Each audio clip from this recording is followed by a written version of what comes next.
ಯಾರೋ ಒಬ್ರು ಅಜ್ಜಿ ವಿಚಾರ ಮಾಡಿದ್ಲಂತ, ಮನಿ ಮಗ್ಲಕ್ಕೆ 4 ಎಮ್ಮೆ ತಗೊಂಡು ಬಂದಾರ, ಮತ್ತು ನಾನು ಒಂದು 4 ಎಮ್ಮೆ ತರಬೇಕಲ್ಲ ಅಂತೇಳಿ ವಿಚಾರ ಮಾಡಿದ್ಲಂತ ಅಜ್ಜಿ. ವಿಚಾರವನ್ನು ಮಾಡಿ ಹೇಳ್ತಾಳಂತ, ದೊಡ್ಡ ಪಟ್ಟಣಕ್ಕೆ ಹೋಗಿ ಒಂದು ಚಲೋ 50,000 ರೂಪಾಯಿ ಕೊಟ್ಟು ಒಂದು ಎಮ್ಮೆ ತೊಗೊಂಡು ಬಂದಳು. ಒಂದು ಎಮ್ಮೆಯನ್ನು ತೊಗೊಂಡು ಬಂದ ಏನು ಮಾಡ್ತಾಳಂದ್ರೆ, ಪ್ರತಿನಿತ್ಯನೂ ಕೂಡ 5 ಲೀಟ್ರ್ ಹಾಲು ಹಿಂಡ್ತಿತ್ತದು. ಎಷ್ಟು ರೀ? ಪ್ರತಿನಿತ್ಯನೂ ಕೂಡ 5 ಲೀಟ್ರ್ ಹಾಲು ಹಿಂಡ್ತಿತ್ತು. 5 ಲೀಟ್ರ್ ಹಾಲು ತೊಗೊಂಡು ಹೋಗಿ ಡೇರಿ ಒಳಗೆ ಹೋಗಿ ಮಾರಾಟ ಮಾಡಿ ಬರ್ತಿದ್ಲು. 5 ಲೀಟ್ರ್ ಹಾಲು ಮಾರ್ಕೊಂಡು ಬಂದ ಕೂಡಲೇ ವಿಚಾರ ಮಾಡಕ್ಕಂತ, ನಾ 50,000 ರೂಪಾಯಿ ಕೊಟ್ಟು ಎಮ್ಮೆ ತೊಗೊಂಡು ಬಂದೀನಿ, ಮತ್ತು ನಾ ದಿನನಿತ್ಯದಲ್ಲಿ 5 ಲೀಟ್ರ್ ಹಾಲು ಹಾಕ್ಕೊಂತ ಹೋದ್ರೆ ನಾನು 4 ಎಮ್ಮೆ ಹೆಂಗೆ ಗಳಿಸೋದು ಅಂತ ತಿಳ್ಕೊಂಡು 5 ಲೀಟ್ರದಿಂದ ನಾನು ಎಮ್ಮೆ ಮತ್ತೊಂದು ಎಮ್ಮೆ ನನಗೆ ಆಗೋದಿಲ್ಲ ವಿಚಾರ ಮಾಡ್ಕೊಂಡು ಹೇಳ್ತಾಳಂತ. 5 ಲೀಟ್ರ್ ಹಾಲು ಹಿಂಡಿಕೊಂಡು ಡೇರಿಗೆ ಹೋಗುವಂಥ ಸಂದರ್ಭದಾಗ ಇನ್ನು ಹಾಲು 10 ಲೀಟ್ರ್ ಆಗಬೇಕಲ್ಲ ಅಂತ ತಿಳ್ಕೊಂಡು ಏನು ಮಾಡಿಲ್ಲ ಅಜ್ಜಿ, 5 ಲೀಟ್ರ್ ಹಾಲಿನಾಗ 5 ಲೀಟ್ರ್ ನೀರು ಕೂಡಿಸ್ಬಿಟ್ಲು. ನೀವು ಕುಡಿಸಿರಿಲ್ರಿ? ಇಲ್ರಿ. 5 ಲೀಟ್ರ್ ಹಾಲಿನಾಗ 5 ಲೀಟ್ರ್ ನೀರು ಕುಡಿಸಿರಿ, 8 ಲೀಟ್ರ್ ಆತ್ರಿ ಹಾಲು? 10 ಲೀಟ್ರ್ ಆತಲ್ರಿ. ಏನು ಎಮ್ಮಿಗೆ ಮೇವು ಹಾಕಲಿಲ್ಲ, ಏನು ಮುಸ್ರಿ ತಿನ್ನಿಸ್ಲಿಲ್ಲ, ಏನೂ ಮಾಡಲಿಲ್ಲ. 5 ಲೀಟ್ರ್ ನೀರು ಕುಡ್ಸೋಣ, ಹಾಲು 10 ಲೀಟ್ರ್ ಆತು. ಅಜ್ಜಿ ವಿಚಾರ ಏನ, ನಾ ಭಾಳ ರೊಕ್ಕ ಗಳಿಸಿ ಭಾಳ ಎಮ್ಮೆ ಮಾಡ್ಬೇಕನ್ನೋ ವಿಚಾರ ಇತ್ತು. 5 ಲೀಟ್ರ್ ಹಾಲಿನಾಗ 5 ಲೀಟ್ರ್ ನೀರು ಕುಡಿಸಿ ಡೇರಿಗೆ ಹೋಗಿ 10 ಲೀಟ್ರ್ ಹಾಲು ಹಾಕಿದ್ಲು.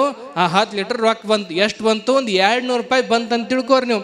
200 ರೂಪಾಯಿ ಹಾಲಿನ ಕಿಟ್ಲಿ ಒಳಗೆ ಚಿಲ್ಲರ್, ಅವ್ನು ಡೇರಿ ಒಳಗಿರುವಂಥ ಅಂಗಡಿ ಒಳಗಿರುವಂಥ ಮನುಷ್ಯ ಏನು ಮಾಡಿದಂದರೆ, ಚಿಲ್ಲರ್ ಕೊಟ್ಟು ಒಂದೊಂದು ರೂಪಾಯಿದು, 1 ರೂಪಾಯಿದು 200 ರೂಪಾಯಿ ಕೊಟ್ಟ. ಅವು ಏನು ಮಾಡಕತ್ಲಾರ, ಅಜ್ಜಿ ಕಿಟ್ಲಿ ಒಳಗೆ ತುಂಬ್ಕೊಂಡು ತನ್ನ ಮನೆಗೆ ಹೊರಟಿದ್ಲು. ಕಿಟ್ಲಿ ಒಳಗೆ ತುಂಬ್ಕೊಂಡು ತನ್ನ ಮನೆಗೆ ಹೋಗುವಂಥ ಸಂದರ್ಭದಾಗ ಬಹಳ ಆಯಾಸ ಆಗಿತ್ತು. ಬಹಳ ಆಯಾಸ ಆಗಿರುವಂಥ ಸಂದರ್ಭದಲ್ಲಿ ಇನ್ನು ಮನೆ ನಂದಿನ 1 ಕಿಲೋಮೀಟ್ರ್ ಐತೆ ಅಂತ ತಿಳ್ಕೊಂಡು ಎಲ್ಲೇ ಒಂದು ದೇವಸ್ಥಾನ ಇತ್ತು. ದೇವಸ್ಥಾನ ಮಗ್ಲು ಒಂದು ನದಿ ಇತ್ತು, ಅಲ್ಲಿ ಒಂದು ಗಿಡ ಇತ್ತು. ಗಿಡದ ಹತ್ರ ಒಂದು ಸ್ವಲ್ಪ ವಿಶ್ರಾಂತಿಯನ್ನು ಮಾಡಿ ನಾ ಮನೆಗೆ ಹೋಗ್ಬೇಕಂತ ತಿಳ್ಕೊಂಡು ವಿಚಾರ ಮಾಡಿ ಆ ಗಿಡದ ಬಡ್ಡ್ಯಾಗ ಮಲ್ಕೊಂಡ್ಲ ಅಜ್ಜಿ. ಮಲ್ಕೊಂಡಿರುವಂಥ ಸಂದರ್ಭದಲ್ಲಿ ಏನು ಕಿಟ್ಲಿ ಇತ್ತಲ್ಲ, ಕಿಟ್ಲಿ ಒಳಗೆ ಎಷ್ಟು ಹಾಕಿದ್ದು ರೀ? 200 ರೂಪಾಯಿದು, 1 ರೂಪಾಯಿದು 200 ರೂಪಾಯಿದ್ದು. ಆ ಕಿಟ್ಲಿ ಇಟ್ಟು ಮಲ್ಕೊಂಡಿದ್ದು ಮ್ಯಾಗ ಗಿಡದ ಮ್ಯಾಗ ಒಂದು ಮಂಗ್ಯಾಗ ಕುಂತಿತ್ತು ನೋಡ್ರಿ. ಗಿಡದ ಮ್ಯಾಗ ಒಂದು ಮಂಗ್ಯಾಗ ಕುಂತಿತ್ತು. ಮಂಗ್ಯಾಗ ಕುಂತಿರುವಂಥ ಸಂದರ್ಭದಾಗ ಅಜ್ಜಿಗೆ ನಿದ್ದೆ ಹತ್ತಿತ್ತು ಸ್ವಲ್ಪ. ಆ ಮಂಗ್ಯ ಏನು ಮಾಡ್ತಂದ್ರೆ, ಆ ಕಿಟ್ಲಿ ತೊಗೊಂಡು ಮ್ಯಾಗ ಗಿಡದಾಗ ಏರಿ ಕುಂತದ. ಆ ಕಿಟ್ಲಿ ತೊಗೊಂಡು ಗಿಡದಾಗ ಏರಿ ಕುಂತ ಮಂಗ್ಯ ಏನು ಮಾಡ್ತಂದ್ರೆ, ಆ ಮ್ಯಾಗಿನ ಕಿಟ್ಲಿ ಟೋಪನ ತೆಗೆದು ಏನು ಮಾಡ್ತೀವಿ, ಮಗ್ಲು ನದಿ ಇತ್ತಲ್ಲ, ಆ ಕಿಟ್ಲಿ ಒಳಗಿಂದ 1 ರೂಪಾಯಿ ನೀರಾಗ ಹೋಗಿದ್ದು, 1 ರೂಪಾಯಿ ಅಜ್ಜಿ ಅಂತಿಗೆ ಹೋಗಿದ್ದು, 1 ರೂಪಾಯಿ ನೀರಾಗ ಹೋಗಿದ್ದು, 1 ರೂಪಾಯಿ ಅಜ್ಜಿ ಹೋಗಿ ಅಂತಿಗೆ ಹೋಗಿದ್ದು. ಹಿಂಗೆ ಮಾಡ್ಕೊಂತ ಹೋತು. 100 ರೂಪಾಯಿ ನೀರಾಗಿ ಬಿತ್ತು, ಮತ್ತೊಂದು 100 ರೂಪಾಯಿ ಅಜ್ಜಿ ಅಂತಿಗೆ ಬಿತ್ತು. ಕಿಟ್ಲಿ ಏನು ಉಳಿತಲ್ಲ, ಡಬ್ನ ಅಜ್ಜಿ ತಲೆ ಮ್ಯಾಗ ಒಗದು ಬಿಡ್ತದ. ಒಗದು ಕೂಡಲೇ ಅಜ್ಜಿ ಅವಾಗ ಗಾಬಾಗಿ ಹೇಳ್ತಾಳಂತ, ಎಲ್ಲಿ ಹೋದು ರೊಕ್ಕ, ಎಲ್ಲಿ ಹೋದು ಅಂತ ರೊಕ್ಕ ಒಟ್ಟು ರೊಕ್ಕ ಎಣಸಾಕತ್ಲು. ಎಣಸಿದ ಕೂಡಲೇ ರೊಕ್ಕ ಎಟ್ಟಿದ್ದು ರೀ ಅಜ್ಜಿ ಅಂತಕ್ಕೆ? 100 ರೂಪಾಯಿ ಅಜ್ಜಿ ಅಂತ ರೊಕ್ಕ ಉಳಿದಿದ್ದು. ಇನ್ನೊಂದು 100 ರೂಪಾಯಿ ಎಲ್ಲಿ ಹೋದು? ನೀರಾಗ ಒಗದು ಬಿಟ್ಟಿತ್ತು ಮಂಗೆ. ಆವಾಗ ಅಜ್ಜಿ ವಿಚಾರ ಮಾಡ್ದಂತ, ನಾ ಮೋಸದಿಂದ ಗಳಿಸಿರುವಂಥ ರೊಕ್ಕ, ನಾ ನೀರು ಕೂಡಿಸಿರುವಂಥ ರೊಕ್ಕ ನೀರಾಗ ಬಿತ್ತು, ನಾ ಶ್ರದ್ಧೆಯಿಂದ ದುಡಿದಿರುವಂಥ 100 ರೂಪಾಯಿ ಅಷ್ಟೇ ನಾನಂತೆ ಕುಳಿತು ಅನ್ನುವಂಥ ವಿಚಾರವನ್ನು ತಿಳ್ಕೊಳ್ಳೋಂಥ ಅಜ್ಜಿ. ನಾವು ಏನು ಮಾಡಬೇಕಾಗಿತ್ತಂದರೆ, ನಾವು ಎಷ್ಟು ಶ್ರದ್ಧೆಯಿಂದ ನಾವು ಭಕ್ತಿಯಿಂದ ನಾವು ದುಡಿತೀವಲ್ಲ, ಅದಷ್ಟೇ ನಮ್ಮ ಹತ್ರ ಉಳಿತದ. ನಾವು ಮೋಸದಿಂದ ಮತ್ತೊಬ್ಬರಿಗೆ ಮನೆಯನ್ನು ಮುರಿದು ನಾವು ಗಳಿಸಿದೀವಿ ಅಂದರೆ ಯಾವ ಸಂಪತ್ತು ಕೂಡ ನಮ್ಮಂತೆ ಕುಳಿದಿಲ್ಲ ಅನ್ನುವಂಥ ವಿಚಾರವನ್ನು ಒಂದು ಮಂಗ ತಿಳಿಸ್ತದಂದರೆ, ನಾವೆಲ್ಲರೂ ಕೂಡ ಏನು ಮಾಡಬೇಕಾಗಿತ್ತಂದರೆ, ಆ ಭಗವಂತನ ನಾಮಸ್ಮರಣೆ ಮಾಡುವಂಥ ಸಂದರ್ಭದೊಳಗೆ ಸ್ವಚ್ಛ ಸತ್ಯ ಶುದ್ಧ ಕಾಯಕದಿಂದ ಮನಸ್ಸನ್ನು ಸ್ವಚ್ಛ ಇಟ್ಕೊಂಡು ನಾವು ಭಗವಂತನ ನೆನೆಸಿದ್ರೆ ಸಾಕು, ಪರಮಾತ್ಮ ಎಲ್ಲಿದ್ರೂ ಕೂಡ ಬಂದು ಒಲಿತಾನ ಅನ್ನುವಂಥದ್ದು ನಾವೆಲ್ಲರೂ ಕೂಡ ತಿಳ್ಕೋಬೇಕಾಗ್ತದೆ. ಬಹಳ ವಿಶೇಷ ಇಲ್ಲಿ ಬರುವಂಥ, ಇಲ್ಲಿ ತುಬ್ಚಿಗೆ ಬರುವುದೇ ಬಹಳ ವಿಶೇಷ ನಮಗೆ. ಯಾಕಂದ್ರೆ ನಮಗೆ ಹೋದ ವರ್ಷನೇ ಇಲ್ಲಿ ಬಂದು 5 ದಿವಸ ನಾವು ಪ್ರವಚನವನ್ನು ಮಾಡಿದ್ದೀವಿ. ನಿಮ್ಮೆಲ್ಲರೂ ಕೂಡ ನೆನಪೈತು ಇಲ್ಲ ಗೊತ್ತಿಲ್ಲ. ಯಾಕಂದರೆ ನಾವು ಪ್ರವಚನ ಮಾಡಬೇಕಾಗಿತ್ತಂದರೆ ನಾವು ಇಲ್ಲಿ ವೇದಿಕೆ ಮೇಲೆ ನಿಂತು 1 ತಾಸು ನಾವು ಮಾತಾಡಬೇಕಾಗಿತ್ತಾರೆ. ಅದಕ್ಕೆ ಮೂಲ ಕಾರಣ ಯಾರಂದರೆ, ಅದು ಆಶೀರ್ವಾದ ಯಾರ್ದಂದರೆ ಅಲ್ಲಮ ಪ್ರಭು ಮಹಾಸ್ವಾಮಿಗಳ ಆಶೀರ್ವಾದ ಅಂತೇಳಿ ನಾ ಎಲ್ಲಿದ್ರು ಕೂಡ ಹೇಳಕ್ಕೆ ಇಚ್ಛೆ ಪಡ್ತೀನಿ. ಯಾಕೆ ಹೇಳಬೇಕಾಗಿತ್ತಂದರೆ, ನಾವು ಧಾರವಾಡದಲ್ಲಿ ಓದುವಂಥ ಸಂದರ್ಭದೊಳಗೆ ನಮಗೆ ಪ್ರವಚನ ಮಾಡೋಕ್ಕೆ ಬರ್ತಿದ್ದಿಲ್ಲ. ಪೂಜ್ಯರು ನಮಗೆ ಫೋನ್ ಮಾಡ್ತಾರೆ. 2018ರಲ್ಲಿ ಫೋನ್ ಮಾಡಿ, ದೇವರು ಮತ್ತು ಐಗಳಿ ಒಳಗೆ ಮತ್ತು 1 ತಿಂಗಳು ಪ್ರವಚನ ಬಂದೈತಿ, ನೀವು ಪ್ರವಚನ ಹೇಳ್ತೀರಿ ಅಂತಂದಾಗ ನಾವು ಗುರುಗಳಿಗೆ ಹೇಳಿದೆವು, ಅಪ್ಪವ್ರ ನಾವು ಇನ್ನೂ ಕಲಿಯಾಕತ್ತೀವ್ರಿ, ನಾ ಪ್ರವಚನ ಎಲ್ಲಿ ಹೋಗಿಲ್ಲ, ನಂಗೆ ಪ್ರವಚನ ಮಾಡೋಕ್ಕೆ ಬರೋದಿಲ್ಲ ಅನ್ನುವಂಥ ಮಾತನ್ನು ಹೇಳಿದಾಗ ಪೂಜ್ಯರು ಒಂದು ಅವಕಾಶವನ್ನು ಮಾಡಿಕೊಟ್ರು. ಏನಂದರೆ, ನೋಡ್ರಿ ನೀವು ಪ್ರತಿನಿತ್ಯನೂ ಕೂಡ 5 ನಿಮಿಷ ಹೇಳ್ರಿ, 10 ನಿಮಿಷ ಹೇಳ್ರಿ. ನಾ ಭಕ್ತರಿಗೆ ಹೇಳ್ತನು, ಪ್ರತಿನಿತ್ಯನೂ ಕೂಡ ಶ್ರಾವಣದಾಗ ಒಂದು 10 ನಿಮಿಷ ನೀವು ಪ್ರವಚನ ಮಾಡಿರಿ, 1 ತಿಂಗಳು ಮಾಡಿರಿ ಅನ್ನುವಂಥ ಅವಕಾಶವನ್ನು ಮಾಡಿಕೊಟ್ರು. ಅಂದ್ರೆ ಧೈರ್ಯ ತುಂಬುವಂಥ ಒಂದು ಶಕ್ತಿಯನ್ನು ಯಾರು ಕೊಡ್ತಾರಂದರೆ ಅಲ್ಲಮ ಪ್ರಭು ಮಹಾಸ್ವಾಮಿಗಳು ಎಲ್ಲ ಸಾಧಕರಿಗೆ ಕೊಡ್ತಾರೆ ಅನ್ನುವಂಥದ್ದು ನಾವೆಲ್ಲರೂ ಕೂಡ ತಿಳ್ಕೊಬೇಕಾಗ್ತದೆ. ಅವಾಗ ಐಳಿ ಗ್ರಾಮದೊಳಗೆ ನನಗೆ 1 ತಿಂಗಳ ಪ್ರವಚನ ಮಾಡೋಕೆ ಅವಕಾಶವನ್ನು ಮಾಡಿಕೊಟ್ಟು ಅದು ಅಷ್ಟೇ ಅಲ್ಲದೆ ಈಗ ಎಲ್ಲ ಕಡೆನೂ ನಾವು ಪ್ರವಚನಕ್ಕೆ ಹೋಗ್ತೀವಂದರೆ ಅದು ಯಾರ ಆಶೀರ್ವಾದ ಅಂತ ತಿಳ್ಕೊಂಡ್ರೆ ಅಲ್ಲಮ ಪ್ರಭು ಮಹಾಸ್ವಾಮಿಗಳ ಆಶೀರ್ವಾದದಿಂದ ನಾವೆಲ್ಲರೂ ಕೂಡ ಪ್ರವಚನ ಮಾಡಾಕತ್ತೀವಿ ಅನ್ನೋಂತೆ ನಾವು ತಿಳ್ಕೊಬೇಕಾಗ್ತದೆ. ಎಷ್ಟೋ ನಮ್ಮಂಥ ಸಾಧಕರಿಗೆ ದೊಡ್ಡ ದೊಡ್ಡ ವೇದಿಕೆ ಒಳಗೆ ಪ್ರವಚನ ಮಾಡೋಕೆ ಹಚ್ತಾರಂದರೆ ಅವರು ಕೂಡ ಬೆಳಿಲಿ ಅನ್ನುವಂಥ ಉದ್ದೇಶನ ಇಟ್ಟುಕೊಂಡು ಪೂಜ್ಯರ ಆಶೀರ್ವಾದ ಬಹಳ ದೊಡ್ಡದು. ಅವರ ಪೂಜ್ಯರ ಬಗ್ಗೆ ನಾವು ಎಷ್ಟು ಹೇಳಿದರೂ ಕೂಡ ನಮಗೆ ಕಡಿಮೆ ಅನ್ನಿಸ್ತದೆ.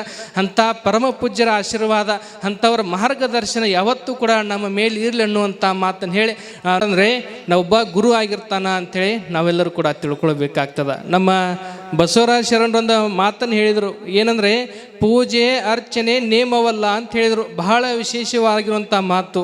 ಪೂಜೆ ಪುನಸ್ಕಾರವನ್ನು ಮಾಡೋದು ಅಷ್ಟೇ ಮುಖ್ಯ ಅಲ್ಲ, ಮನುಷ್ಯನಾಗಿರುವಂಥನು ಕಾಯಕ ದಾಸೋಹ ಪ್ರಸಾದವನ್ನು ಮಾಡಿಸೋದು ಕೂಡ ಅಷ್ಟೇ ಮುಖ್ಯ ಅನ್ನುವಂಥ ವಿಚಾರವನ್ನು ಹೇಳಿದರು ಅಂತೇಳಿ ನಾವೆಲ್ಲರೂ ಕೂಡ ತಿಳ್ಕೊಳ್ಬೇಕಾಗ್ತದೆ.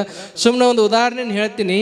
ಅಂದರೆ ಮನುಷ್ಯನಾಗಿರುವಂಥವನು ಒಂದು ಊರಿನೊಳಗೊಬ್ಬ ಮನುಷ್ಯ ಇದ್ದ, ಬಹಳ ಪೂಜೆಯನ್ನು ಮಾಡ್ತಿದ್ದ, 3 ಹೊತ್ತು ಪೂಜೆ ಮಾಡ್ತಿದ್ದ.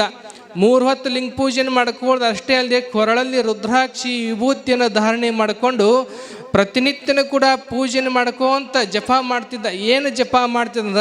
ಎಲ್ಲವೂ ಕೂಡ ನನಗೆ ಬರಲಿ, ಎಲ್ಲವೂ ಕೂಡ ನನಗೆ ಬರಲಿ ಅಂತ ಹಿಂಗೆ ಪೂಜೆಯನ್ನು ಮಾಡ್ತಿದ್ದವು. ಪೂಜೆಯನ್ನು ಮಾಡ್ಕೊತಿರುವಂಥ ಸಂದರ್ಭದಾಗ ಯಾರಾದರೂ ಮನೆಗೆ ಭಿಕ್ಷೆಯನ್ನು ಬೇಡಕ್ಕೆ ಬಂದರೆ ಯಾರಿಗೂ ಕೂಡ ಏನೂ ಕೂಡ ಭಿಕ್ಷೆಯನ್ನು ಕೊಡ್ತಿದ್ದಿಲ್ಲ. ಒಂದು ರೊಟ್ಟಿಯನ್ನು ಕೂಡ ಕೊಡದೇ ಇರುವಂಥ ಮನುಷ್ಯ 3 ಹೊತ್ತು ಲಿಂಗ ಪೂಜೆಯನ್ನು ಮಾಡ್ಕೊಳ್ತಿದ್ದ. ಯಾರೋ ಒಬ್ಬರು ಜಂಗಮರ ಮನೆಗೆ ಬಂದ್ರಂತೆ.